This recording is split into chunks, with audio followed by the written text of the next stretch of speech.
streaming? Do not know. Me just see. I got the YouTube one here. Let's. You gonna come up? This is another advantage to starting early. It gives me time to make sure things are going through. Come on. Ah, there we go. Pop that. Alright, let me see if I can also do something else. Okay. Yes. Don't need that there. So if I do this. Come on. There we go. Okay. No? Just, I know I've been wearing the Kentucky Ballistic shirts. I think this is the first one of the... I purchased the 3 shirts not that long ago, and it's just what I've been wearing. I think this is the first one, though, that has the full logo there. I don't remember with the other 2, but the main thing for this one is on the back, so I figured I would just show it's like that. So can I... Yeah, just like that. Actually, I would have liked it if that were on the front instead of the back, but yeah, so I just wanted to show that. Yeah. Because I don't know, I mean, don't get me wrong, it's fine having that logo there, but it's like, I mean, just on the back so only people behind me can see it? Anyway. That only ate up 1 minute before the usual start time for this. I don't remember, yeah, I'd finished doing the recordings for Utopia last week. I'm still working on the review. I only just... Oh, man. Because other things, I've been allowing to take my time. I've only finished writing up for the first chapter. There's 10, I think. First chapter is the longest. But it is also just... Oh, man. Hey, you said this one sentence thing. That's nonsense. Let me write a few paragraphs about why that's nonsense. Oh my god. It really is so fascinating to go through it. And hey, it's even relevant to Star Trek because Roddenberry saw the Federation as being a utopia. I'm just going to assume that he never actually read it to figure out that, oh, it's a horrible place to be. Yeah, I mean... Now I'm also just trying to think. I probably couldn't even look into the etymology of the word utopia to find out when it became synonymous with a wonderful place, because it's not. It's horrible. You would never want to live there. I mean, it's effectively a slave state, so I don't know why anyone would want to live there. I don't know why anyone would accept the definition of it being an ideal place. It's like it's just weird. I know, it feels like 1984, where they've just changed the meaning of the word to something where it's like, if you actually know what you're talking about there, you would never use it that way. So they're just preying on people that don't know. But, time to talk about this. It's 9 o'clock. So yeah, this is Pirates of Orion? Is that the title of it? Hang on. Yeah, the Pirates of Orion. Alright, it's an interesting episode. So, it starts with a disease has been going through the Enterprise, which it's a little funny. It said, "Oh yeah, it's not that big a deal. It's just like pneumonia." It's like, well, it's less impactful than pneumonia. It's like pneumonia still kills people. What? Why is that what you? I mean, if you said the flu, it's like, okay, now I got it. Because it's especially for the Enterprise, for what you'd expect their average health and age to be, the flu should be very minimal there, but pneumonia can be pretty bad. So okay, that's been cleared, so it should be fine for us to go to some diplomatic meeting. I didn't completely catch it because they were saying a lot of stuff, but some diplomatic meeting that the Enterprise was to attend. It's like, yeah, we'll be fine with this. And then Spock passes out. What is wrong with this green-blooded Vulcan? Well, it's his green blood. Turns out that this disease, if you have red blood, well, iron-based blood, you're fine. But it can be fatal in Vulcans who have copper-based blood because it causes their corpuscles, the green corpuscles basically, to be incapable of absorbing oxygen anymore. So you suffocate as a result. Yeah, definitely bad. Now, fortunately, there is a cure. Curiously, I'm pretty sure it had started by saying that there is no cure for this disease. I guess it's just in, red-blooded people instead of green-blooded. Anyway, there is a cure, but it is this certain natural drug that is found on this one planet. Okay, cool. So we'll just set course there. Maximum. How long will it take us to get there? 4 days at maximum warp. Okay, that's fine. We'll still work out with a diplomatic meeting. We're okay. Bones, how much time has Spock got? 3 days. So then it's suggested let's do a rendezvous. Okay, and this is very important. So the Potemkin will get the drug from the planet. We'll transfer it to the Huron, which is then going to be the ship that rendezvous with the Enterprise. It's just a cargo ship. It's only shown with 3 crew members, and apparently normally holds dilithium. For whatever reason, the captain of it makes a comment about how, oh yeah, he doesn't like having to carry this drug. It seems like such special cargo. He much prefers, hauling dilithium. It's like, dilithium has already been established as like one of the most important, I'm not going to say element, most important materials in the galaxy.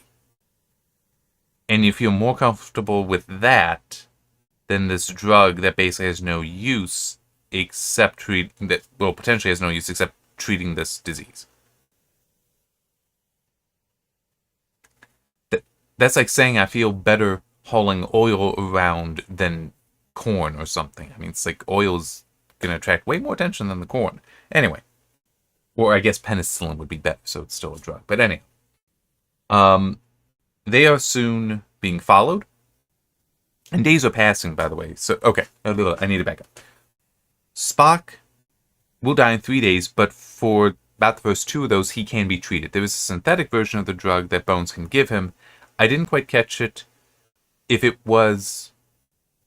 To be fair, the science on this probably wasn't all that right. Anyway, it seemed like it might be that the drug isn't so much providing a treatment, but it may have been just like actually providing the oxygenation necessary. It's not sure, but I mean, yeah, not sure. So he is able to function, but and they put him on half duty, which he doesn't like. But it's what they gotta do. Before they can meet up with the Huron, he does collapse again, and this time it's he's built up an immunity to this synthetic drug, so basically the clock's just ticking until he dies. The Huron has been attacked by this pirate ship that they have not seen this configuration before, so they don't know what it is, who it is, any of that. The Enterprise arrives. The ship is basically derelict. The engines are at the ship is at minimal power, just running on battery because the engines have been sabotaged. There's life support, so the 3 crew members are alive, but all the cargo is gone. And the computer is still functional-ish, so they are able to take the tapes back, and then they can look at the tapes. And fortunately, Eric's, I think that's his name, Eric's, the alien who's part of the bridge crew now, who has 3 arms and also 3 legs, so you tend not to see him standing up too much. He recognizes markings on it as, oh, that's an Orion ship. For whatever reason, instead of pronouncing it Orion, they pronounce it Orion. Okay. And this leads to various things that do kind of annoy me, but the final recommendation that I have for this is, it's a little odd, because it's kind of technical. But anyway, it is still a new ship. They've not seen this configuration before, but the markings identify it as an Orion ship. So it's like, well, great. Can we track it? Actually, yes. It turns out that ship leaks radioactive waste. Okay, let's follow it. That may sound silly, but it's basically just talking about the ion trail, because they do talk about that in other episodes.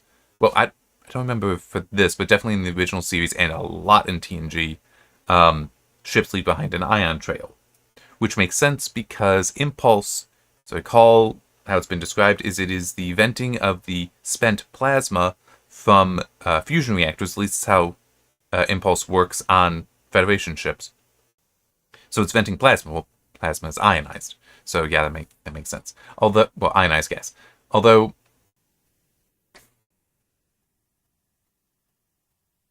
it just occurred to me, you wouldn't want to vent it that way. You'd want to release electrons into it so that it wouldn't cease being ionized. Because otherwise, you are charging the ship. Yeah. And I wish I could remember what it is. If it is an ion... Yeah, no, it is actually ion drives. I remember when I was looking into some of this stuff for a letter from Catherine, because I really got into aspects of how the engines in that would work. And so, letter from Catherine is one of the books I've written, science fiction story. I did get into how I did look into how the engines would work, because they're primarily optical. Because when you shine a light in one direction, you are pushing in the other. That is true. And it's like, hey, let's crank that up to 911, but more like 11,000. But I also figured out a way to make it an ion drive as well for when you need emergency thrust. But I actually even went further with that to magnetic reconnection, because that's awesome. And a lot more powerful than just ion drives. But in any case, I do remember seeing it talked about with ion drives. You do, in fact, release an electron after the... So you would ionize whatever the material is. I think they like using xenon or krypton because it's fairly heavy. So yeah, they make that ionized. It's going to be positively charged. Have it fire out the back so you produce the thrust, but then they do actually release the electrons after as well, so they can mix together. And you're not building up a charge, and it will no longer be charged. It'll just be sitting there. So yeah, technically this shouldn't be an ion... Well, I could see it still being called an ion trail, but it technically shouldn't be ionized. You should be releasing those electrons with it. And in any case, the Orion ship is leaving behind nuclear waste. So they are able to follow it by that. And it's not unreasonable that, technically, the spent plasma could also be described as nuclear waste. It's not necessarily it's not necessarily radioactive, but is a waste product from nuclear fusion, so you could technically do that. Anyway, they follow it to an asteroid belt, or an asteroid field, that is rather curious. Apparently, all the asteroids there are composed of a material, or at least contain a material, that is quite explosive, so when they collide with each other, they go boom. A bit of a problem for that, so it's like, hey, we got to keep our shields up. Okay, do that. And as they go, they are eventually found by the Orion ship, because the Orion ship fires on them. It then responds to a hail talking about how, hey, we're just here enjoying our neutrality with the Federation. It's like, you just shot at us. What the hell are you talking about neutrality? So, it's... This is where I have my biggest issue with this episode, because I get the idea here. I really do. But this isn't how it would work. Like, here's how it should be working, and we're, like, over here. We're over here. We're near it. But it needs to be over here. So, it's basically Orion, the Orion Syndicate, because that's typically how it's referred to in other places, but the Orion species, they are neutral in that, yeah, we basically work with anyone. So them being pirates is, well, it's not exactly the best thing, but it's like they are neutral with the Federation. So it's like, hey, we're not going to hurt you, you're not going to hurt us, we're just businessmen. They're pirates, but we're just businessmen. We're preying on people's vices. We're just business. So it's nonsense like that. But they have stolen the cargo from the ship. And Kirk is even like, we're trying to find this cargo. Trail led us to you. It's like, oh, well, I don't know anything about that. But, surely if, we encounter anyone that, has stolen merchandise on there, we'll be sure to let you know. Uhura, could you mute the comms for a bit? Yes, sir. Eric's, because he's at the science station now. What's in the cargo hold? Dilithium, sir. It's full of it. Looks like it's from the Huron. Can you pick up the drug? Nope, that is too small to pick up. Got it. Hurry back on. So we see you have all the Orion's cargo aboard. I mean, it's like, what's even the point of trying to claim neutrality here? It's like, it's really obvious. And you're not very good at this. And that's part of the reason why I have an issue here, is that, okay, granted, years later, but in Star Trek 3, the Krug is technically acting as a renegade, okay? He's a pirate. He is Klingon, yes, and he is acting in his opinion in the best interest of the Klingon Empire. That's fine, for his motivation, but the idea there is he's a renegade. He is not associated with the Klingon Empire. He's doing this on his own. If he succeeds, he'll be a hero to the Klingons. If he fails, he's a renegade. The Klingons are able to go, he died, whatever. We had nothing to do with that. And technically it would be true. I don't recall there being any indication of him reporting back or anything like that. That's what it should be here, okay? Because why do you have markings on you that identify you as Orion? It's like you're not official pirates, okay?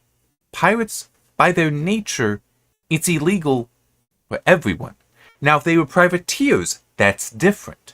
But that's not how they are presented. Well, that's not what they're called. They're always presented as pirates. Which, that is not a subtle difference. Because if they're privateers, then that means then that they basically have safe ports for the Orion Syndicate. They are allowed to visit there, and it's not a problem. Nothing that they're doing in that, for them, is a crime. It's a crime against the Federation, but they're neutral, so they're a different party. So now they're in a bind.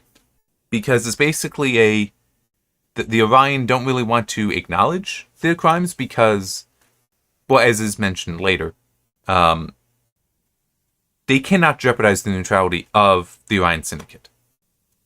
It might not actually be the Syndicate at this point, I'm still going to call it. They can't jeopardize Orion, the neutrality. They can't do that. Such that it's even stated that it is better for them to die than to risk this exposure. Okay? That's how important it is to their civilization. And Kirk's like, yeah, that's fine. You know what? Here, for that drug, you can keep the dilithium. We will even give you a standard weight more. Just give us the drug. Right?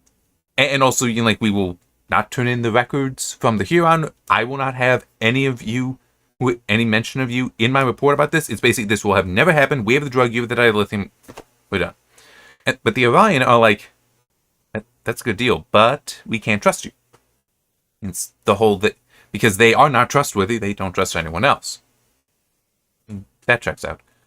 So then the first officer suggests to the Orion captain an alternative, and then they shoot down Kirk's deal and suggest something else. We will meet face to face on the largest asteroid in this field, and I will give you the drug in person, but you don't need to give us anything more. We'll just take that lithium and we'll leave. But is the whole, yeah, we don't trust you. That this is what the first officer and he are talking about, that, yeah, we don't trust each other, so what are we going to do? Well, they intend to cause the asteroids to explode. So they have rigged up a dilithium explosive that the captain will in fact carry with him. It had been initially, because they see it as, we need to destroy both ships, because that's the only way to remove any record that they had committed an act of piracy against the Federation, which would shred the neutrality. Technically, it shouldn't, because if they are true pirates, but they are not true pirates, they should be considered privateers, which, yeah. Anyhow. And Kirk is like, well, I have to go through this exchange regardless. I need to get the drug. Goes down there, and the Orion captain is just stupid enough, I mean, like all bad guys, has to actually say what he's doing. Which allows Kirk to then rush him, grab him to try to prevent him from detonating the explosive. At the same time, though, Eric's on board the Enterprise has discovered, because I think they maybe were monitoring, but it's also they discovered that, hey, there's a dilithium explosive down there. So, and Scotty orders, okay, lock onto that, so we'll try to beam it up. And eventually, while Kirk and the guy are struggling, they do beam them up. And I guess it isn't, maybe it was like if it got in contact with the asteroid, it would explode. Because, like, he was struck. It doesn't go off after they beam up to the Enterprise, so it just seems odd. But they remove it from him, they got the drug, so it's like, take that. They bring the captain up to the bridge, and before he is able to, as we see in Journey to Babel, which, by the way, Journey to Babel, that is mentioned, that's the original series episode that... No, we had seen Orion slave girls earlier, because that was actually in the pilot. And then in the Menagerie, and I think Journey to Babel was after. Yes, wait. Which one was the Menagerie the pilot, or was the Cage the pilot? Whichever one that they then made into a two-parter during the run of the series. You do also see them there. But it's in Journey to Babel where we meet Spock's dad, Sarek, played by Mark Leonard. Gonna bring him up later as well. You also meet Amanda, Spock's mother, but also the Tellarites and a supposed Andorian. Turns out that the Andorian is actually a Orion in disguise, and he tries to, well, he does kill himself because the Orion are trying to prevent the peace deal that is going to be worked at the planet Babel.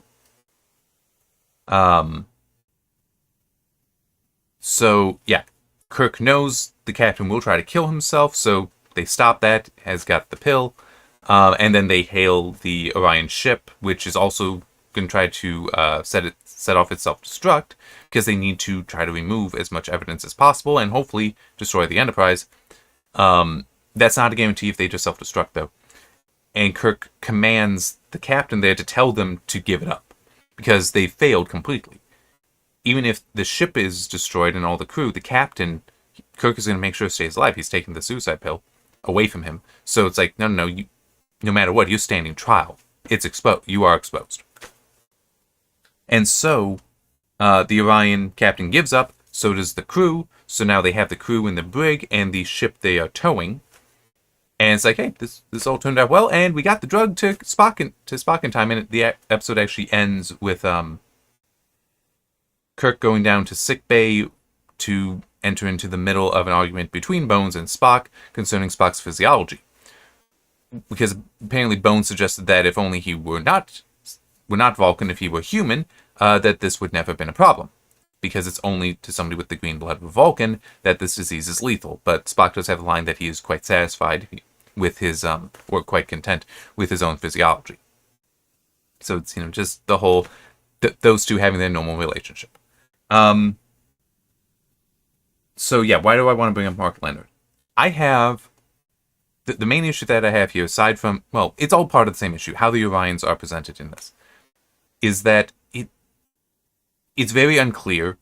Pirates, privateers, what is considered appropriate behavior for them, what is not.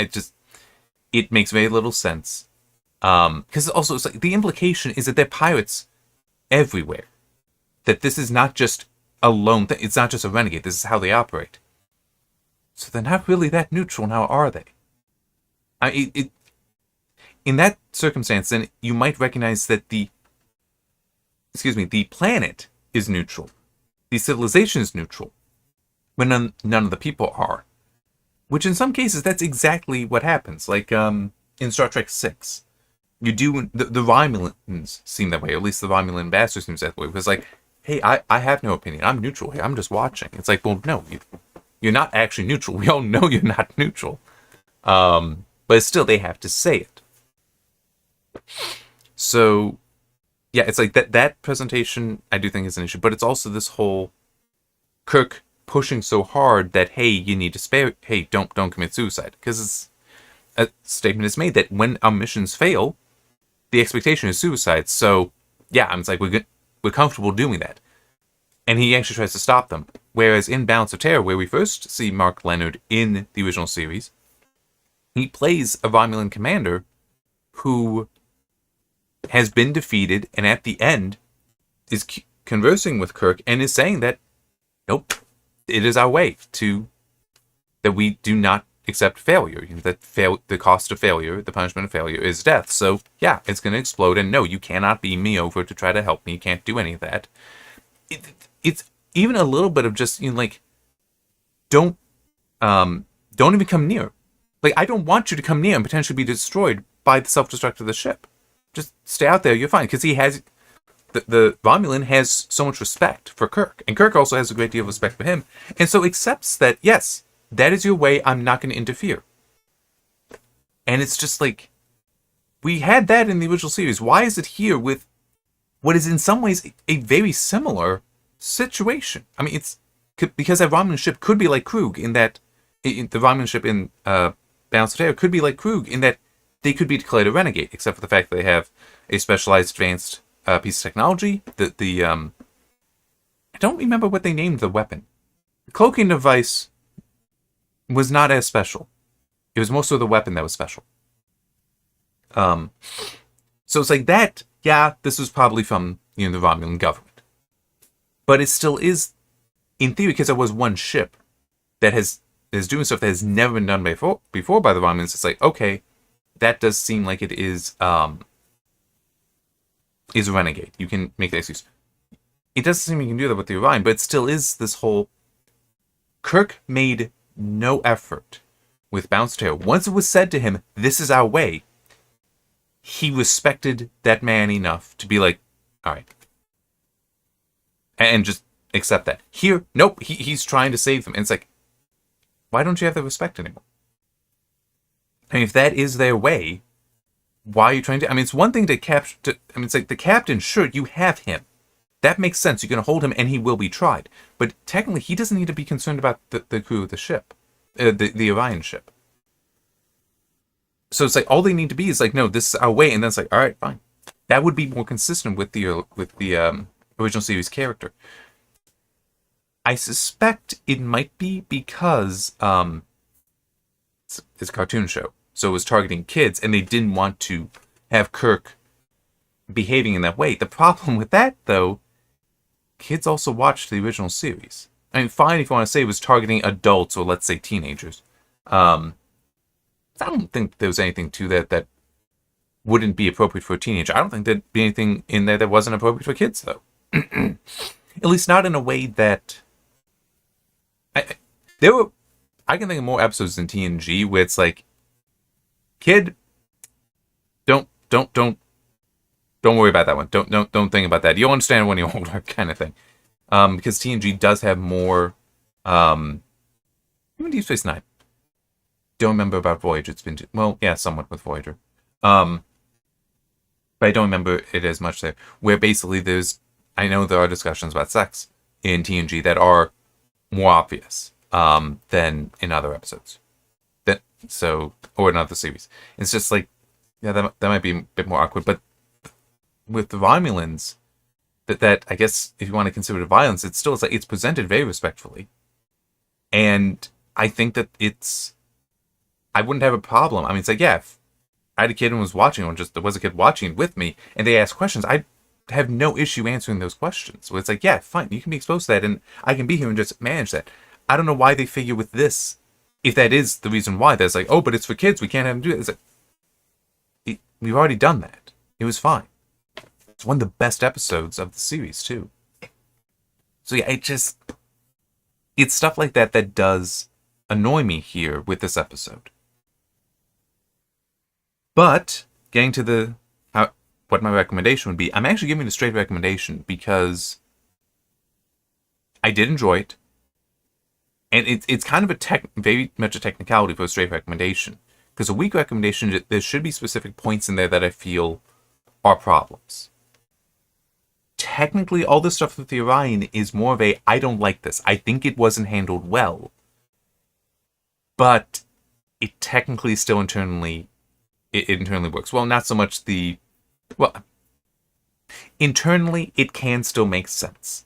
I think it should have been done differently. I think it can be done better, but it's like, it doesn't actually drag the episode down enough to be a weak recommendation.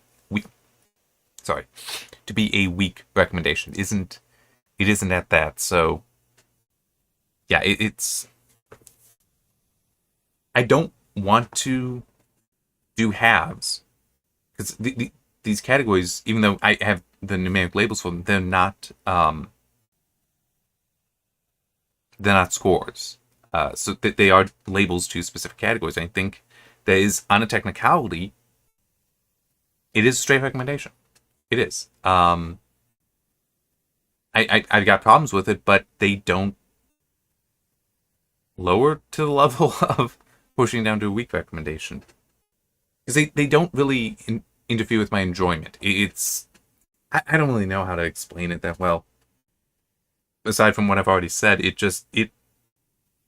isn't bad enough to knock it down to another category. It's just I can see ways that it could be better. But it's yeah. It would be a better straight recommendation if there were some clarity as to how this neutrality with the pirates works. Because I mean, this is clearly not the first time they've gone. There's been a pirate mission, and there's even a reference to if we fail, we're killed. Like, that's the expectation already. It's just that's the norm for all Orion missions. So this is an established thing for them. And it just, it's like, okay, there should be certain consequences from this, but yeah, I don't know. I don't know. Oh, I just realized I forgot to mention, this is the, what was it, third episode of season 2 produced? Yeah, third episode produced, but the first to air. So yeah, it's, I don't know. Next week will be the Practical Joker, so fourth episode produced, third to air. Let's just, I'm curious. Oh, yeah, I just want to look ahead to see what the description is for it.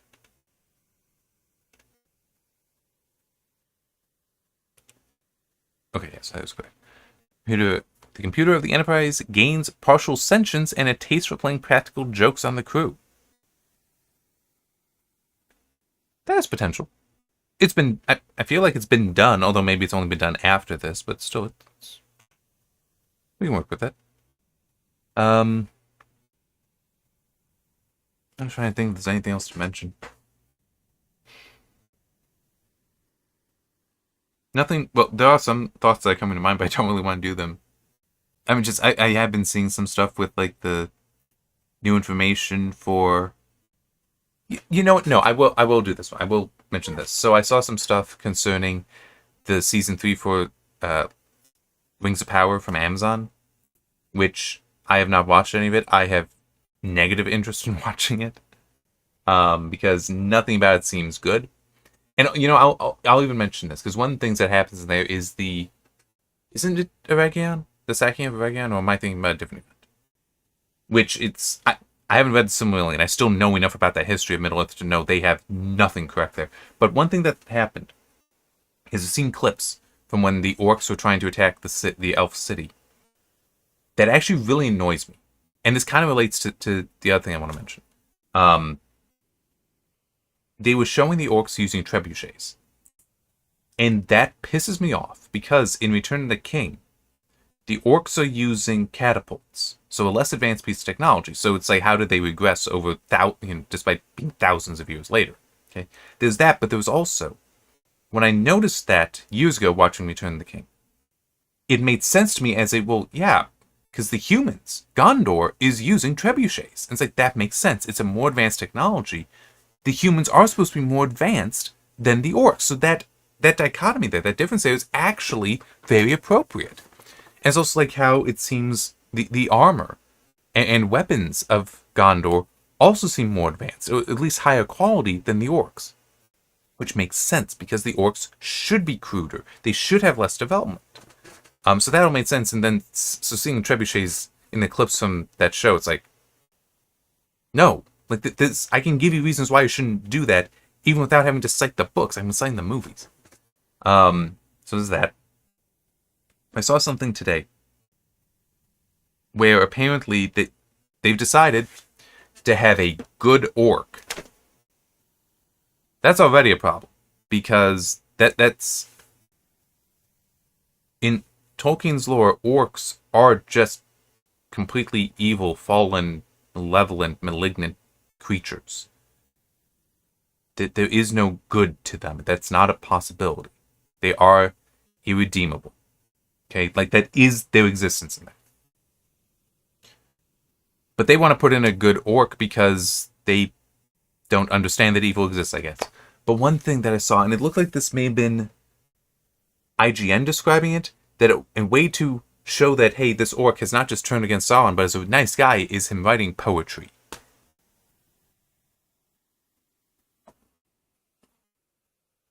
What?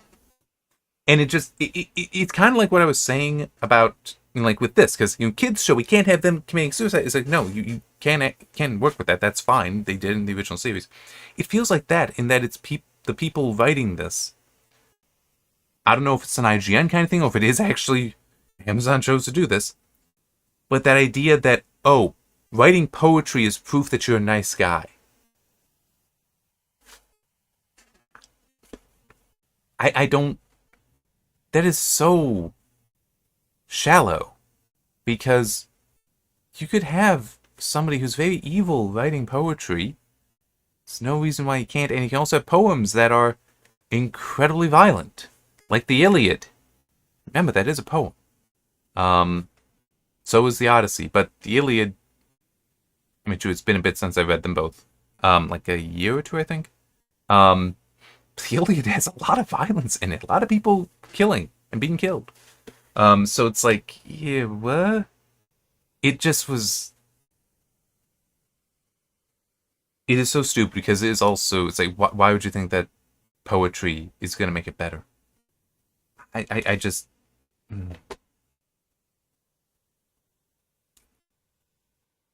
It's not that simple. As I said, it's shallow. And... Yeah, even this show, even this episode... This show. Star Trek the Animated Series. And even this episode, it sounds like it's going to be better than anything Rings of Power is doing, which is so sad. It's so very sad. We should be getting better, not worse. Anyway, I just felt like, I didn't want to just stop already. Stop talking already. I know, I have a bad habit with that. But it was also, that was one thing, because it does kind of relate to that. It's like, it does seem like, over my lifetime even, that there has been this infantilization of storytelling. And he writes poetry. That's how we know he's good. That is that kind of thing. Because that is very shallow. Because, okay, well, what if he just doesn't like writing poetry? Then you can't know that he's a good guy? I write prose. It's kind of my point there as well. It's like, I am a writer. I write prose. I don't write poetry. Does that mean that I couldn't be considered reformed, that I can be considered a good guy, unless I were to change and start somehow developing the skill to write poetry? It's so stupid. It's just stupid. But yeah, it is so weird, this infantilization.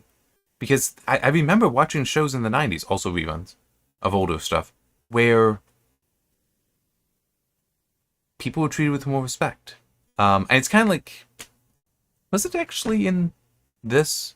Or was it in other stuff where I talked about... No, it wasn't this. It wasn't this. A few weeks ago, when Randy Mantooth died, and I was talking about jargon. And how you can... With jargon, you can talk down, talk to, or talk up to people.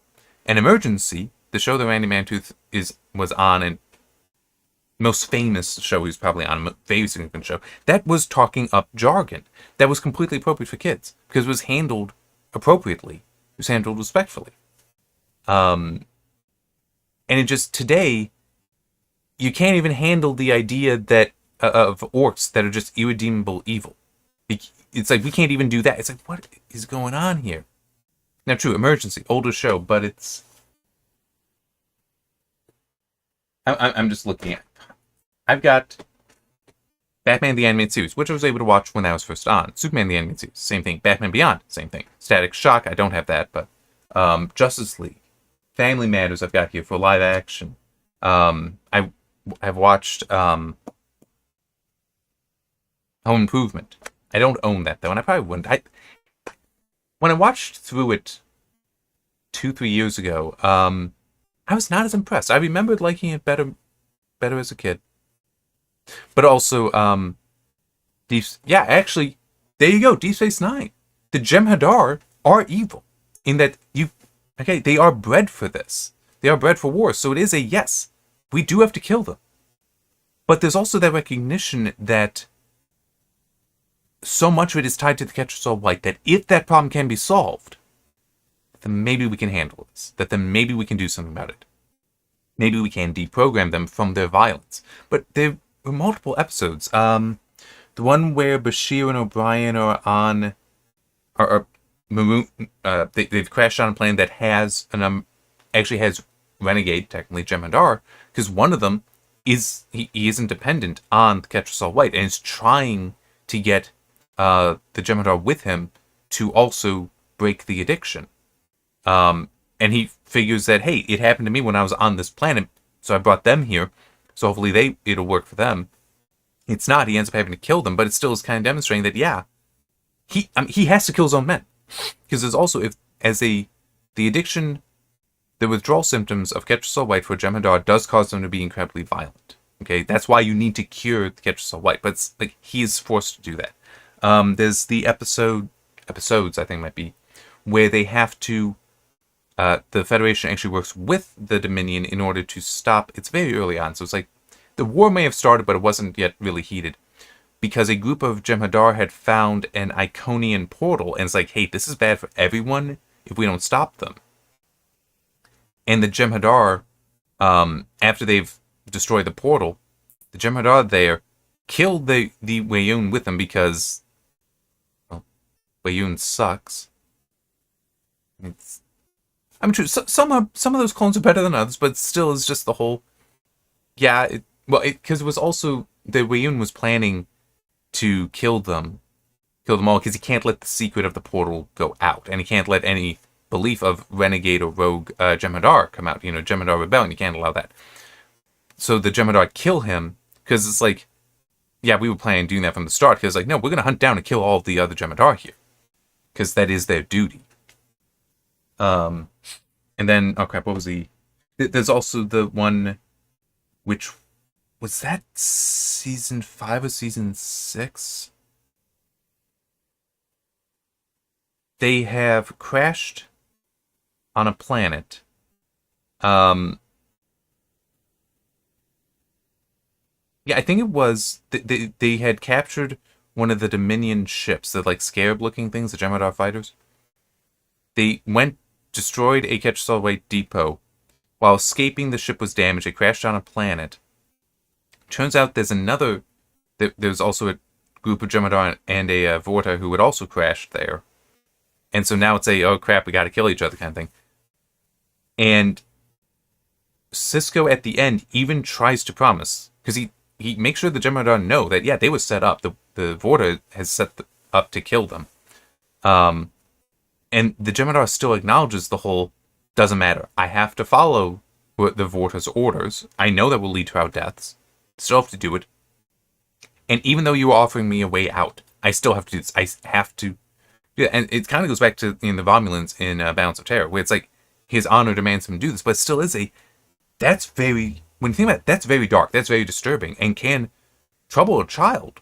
But they still did it because it's good storytelling. And it's just that, yes, you can have that where they are, I mean, those cases I was giving for the Jem'Hadar, they're not necessarily irredeemable. They're rejecting redemption. They're rejecting these other options. Post Deep Space Nine would have been such an interesting thing. But no, they went for 7 seasons, and that's fine. Yeah, and it is also, I have seen the What We Left Behind, I think was that documentary. Some that I did not like, and some what they were talking about for hypothetical season 8.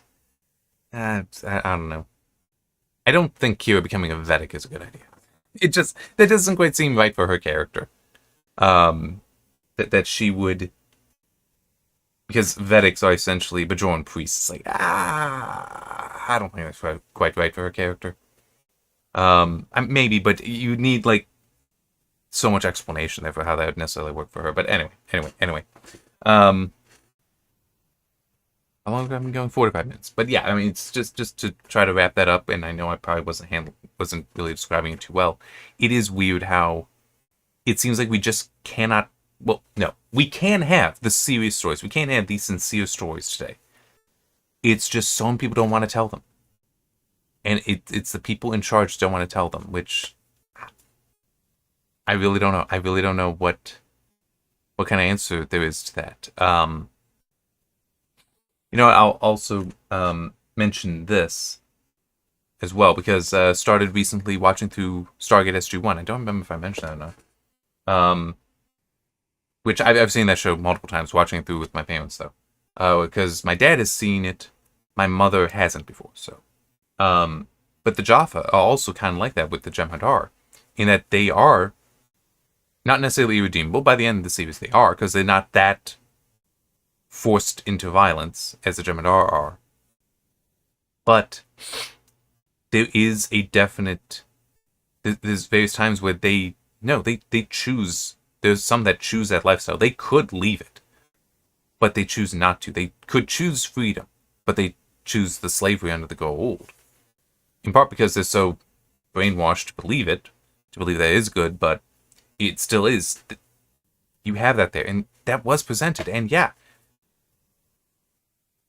certain aspects of SG-1 would probably be maybe you need a little bit older to watch that, but a lot of it I would be fine with a kid watching that. So yeah, it's Atlantis. I might feel safer with than SG-1. It depends. I mean, just some of the earlier episodes are a bit. Why are we having all this sexy talk? Like what was the name of it? With the first episode with Hathor? Hang on.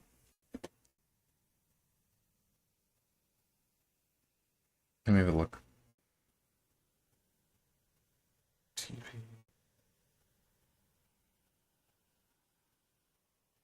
Okay, season 1.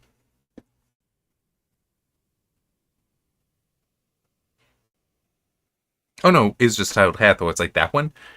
Yeah, there'd be some stuff that would have to try to explain to a kid that maybe don't want to when they're too young.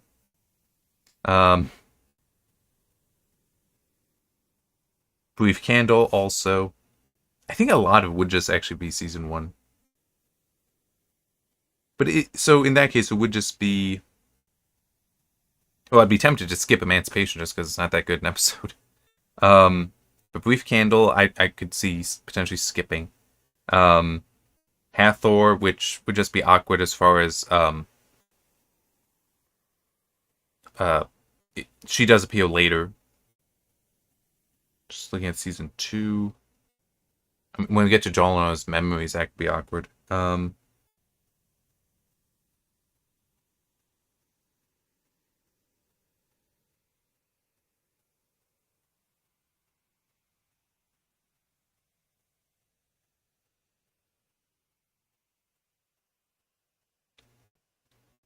So I'm just continuing to look through season 2.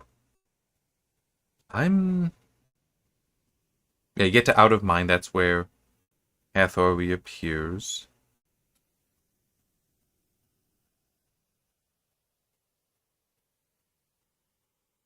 I'm actually feeling like a lot. Like, once getting out of season 1, it looks like a lot of these don't really have so many issues. But it still is one of those, you gotta. Whenever sharing any kind of media with kids, know the media yourself first. And curate it. I mean, it's just simple as that. Definitely curate the stuff. And maybe even, make sure you watch it with them. Like that is one thing. It's wild whenever. I was like, I could never do the whole, here's a tablet. And just, like watch YouTube or watch Netflix or anything. I could never do that. Because, like, I love this stuff. I want to share it. It's like, I have my collection parts so I could share it with people. Why would I not want to watch it with you and share it with you? It doesn't make sense to me why people do that. It really doesn't. So, yeah, and I know it's like, that's a personal thing to me. Was like, yeah, I'd want to watch it with them. But it still is just, watch this stuff. And hey, there's nothing wrong with it. If you were to be like, hey, I really want to share Star Trek with them, but you know what? this episode I'm going to skip, this episode I'm going to skip because they're just not ready yet. That's fine. In fact, that's good parenting. It just requires that you actually know what is you're watching, what it is you're skipping. Because it might also be, yeah, you know what, we're skipping this episode because there's certain stuff in there, it's certain content that I don't want you to be exposed to just yet. When you're older, we will. And if there's something like with Hathor, it's like, okay, can just explain that when it comes up. I think at this point I've definitely talked long enough. Alright. It just... I don't know. It's probably going to be a good thing in, 3 weeks? Because that... I only have 3 episodes left. The Practical Joker, How Sharper Than a Serpent's Tooth, and then the Counterclock Incident, and then the animated series is done, and as I've already said, I don't think I will be continuing to do this, because it just is, awkward, because I don't always remember to do this, like last week, and I did that once before, but also, I would start watching TNG after this, and I want to watch them faster than one a week, and it's kind of nice to just, dink, dink, dink, and watch for an hour, and then it's like, okay, cool, relax some, now get to work on something, instead of, okay, now I need to start talking to a camera, especially with no one watching. Alright, now I'm fairly confident that has been enough of my blathering. See you next time. We'll see if I get better at not going off on something. On some tangent.